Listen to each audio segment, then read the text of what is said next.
Shambhu girls hostel NEET हत्याकांड में परिवार के लोगों ने सीधा सरकार को चेतावनी दे दिया है। एसआईटी के टीम को चेतावनी दिया है।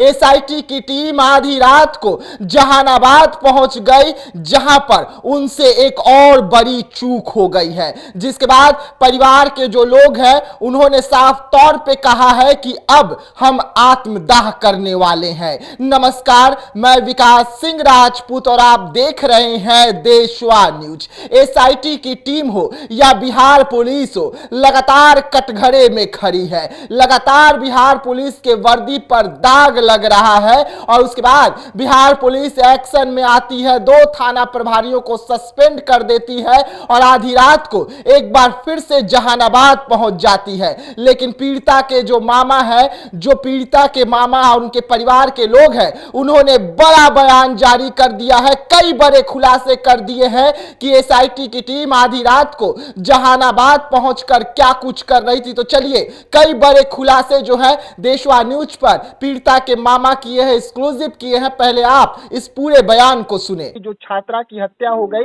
उसके मामा सुभाष जी इस वक्त हमारे साथ फोन लाइन पर है। सुभाष जी, सुनने में आ रहा है कि आप लोगों का सैंपल लिया गया है। किसका किसका सैंपल लिया गया है? अब उन लोगों को ये पता नहीं चल रहा है कि संबंध क्या है, मामा भांजे के बीच क्या होता है, पिताजी और बेटी के बीच संबंध क्या होता है, भाई और बहन में क्या संबंध होता है। उसको तार तार कर रहे हैं इन लोग जी। इस तरह प्रताड़ित किया जा रहा है। अब कल जिस रात में हमको 12 बजे कॉल गई कि आप यहाँ आइए, आपको सैंपल देना है। फिर भी विवश होकर हम लोग आ रहे हैं कि हम लोग जब गलती नहीं किए, मतलब फिर भी बोला जा रहा है कि मतलब फिर भी बोला आपके यहाँ एसआईटी की टीम आधी रात को गई नहीं थी, आपको बुलाया गया था?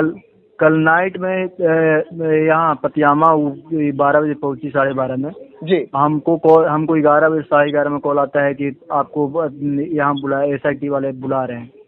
एक मेरा भाई का भी एक मेरा भाई छोटा हरिराम, उसको भी बुलाया जाता है कि आपको सैंपल देना है। हम लोग पूछे भी कि मैडम डीएनए क्यों टेस्ट ले रही हैं, तो वो सिर्फ बोले कि ये जो वहाँ का अथी होता है ना, डीएनए टेस्ट देखेंगे कि क्या मैच करता है या नहीं करता है।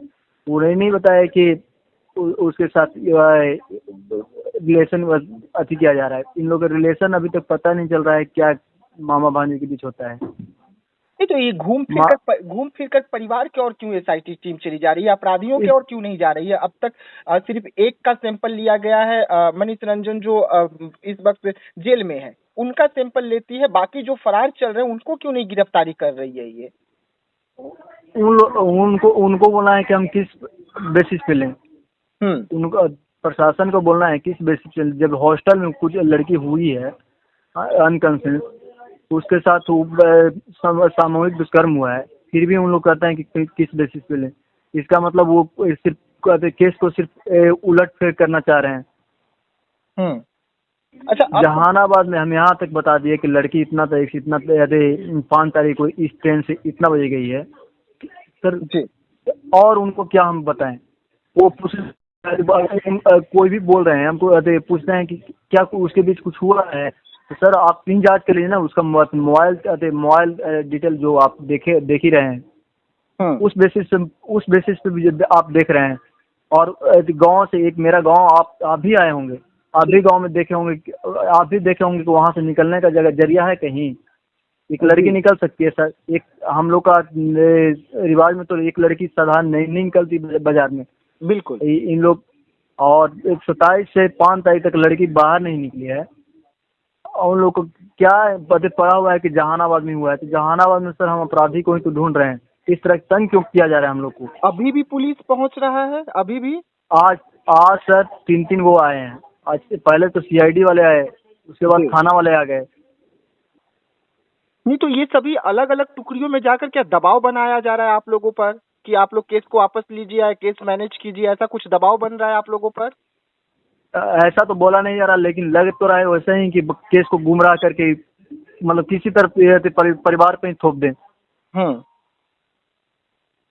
कभी पिताजी कभी जो मम्मी है उस अति लाचार में फिर भी उनसे क्वेश्चन सवाल पूछे जा रहे हैं। मतलब अब तक इस मामले में लड़की के 2 मामा, एक भाई, एक पिता और लड़की की माँ, ये तीनों का हाँ, पांचों का ले लिए हैं। ये पांचों का ले लिए हैं। सिंपल। हाँ जी। लेकिन आप लोगों ने डीजीपी को पत्र लिखा है, उसमें कई बड़े खुलासे किए हैं। आप लोगों ने जो डीजीपी को पत्र लिखा है उसमें कहा है कि जब लड़की को एम्बुलेंस में ले जाया जा रहा था तो जो नर्स थी वहां पर, उसने कहा कि आपकी बेटी के साथ गलत हुआ है। हाँ, वो उससे मम्मी से उसके बोले ही हैं और हमसे डॉक्टर अभिषेक खुलकर तो बोल रहे हैं सर कि वहाँ के जूनियर डॉक्टर जो कार्डियो का है वो हमको 8 तारीख को ही रात में बोले हैं कि देखिए इसके साथ फिजिकली कुछ हुआ है। वही जो फोटो वगैरह तो लिए थे वही हमको खींचने दिए थे। नहीं तो सर पॉसिबल नहीं है कि वहाँ हमको डॉक्टर सतीश जिस तरह बिहेवियर किए तो चेंज या डॉक्टर सतीश के दबाव में डॉक्टर अभिषेक बयान चेंज कर दिए।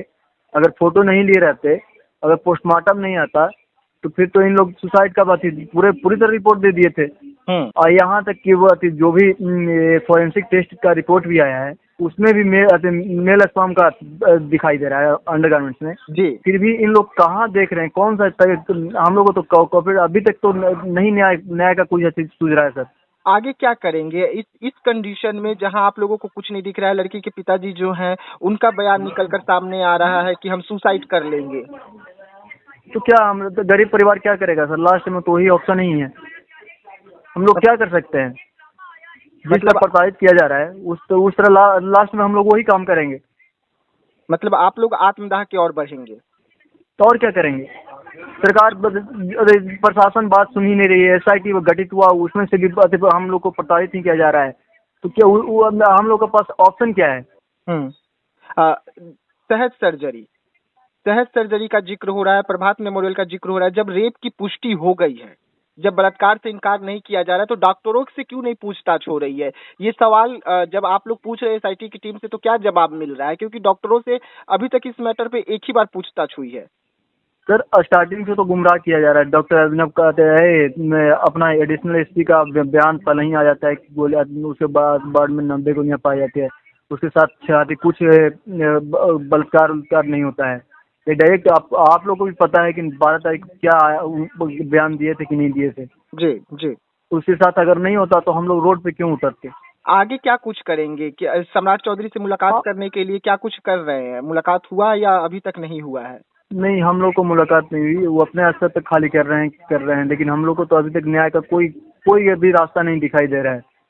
भरोसा है बिहार के सिस्टम पे, बिहार पुलिस पे, SIT पे भरोसा है?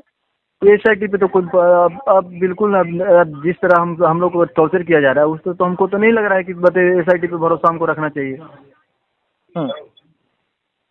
DGP को और भी पत्र में बहुत सारी आप लोगों ने जानकारी दिया है, बहुत सारे सवाल पूछे हैं DGP से। सर DGP तो सर हम क्या करेंगे? लास्ट में वही लेकर भटक रहे हैं सर। 6 तारीख से हम लोग इतना खाना क्या होता है ना, एक दाना के लिए हम लोग तरस रहे हैं कि लड़की को न्याय के लिए हम लोग जहाँ हो रहा है कि वहाँ जाओ तो वहाँ जा रहे हैं।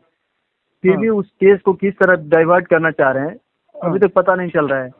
वैसे जो अपराधी है उसको तो पूरी तरह खुलेआम घूमने का रास्ता दे रहे हैं लोग। बिल्कुल। आप लोग जिनका नाम जिक्र कर रहे हैं, चाहे मनीष रंजन के बेटे हों या अग्रवाल के बेटे हों, तो इन लोगों पर कार्रवाई क्यों नहीं हो रही? इन लोगों से पूछताछ क्यों नहीं हो रही? इन लोगों की हिरासत नहीं हो रही है?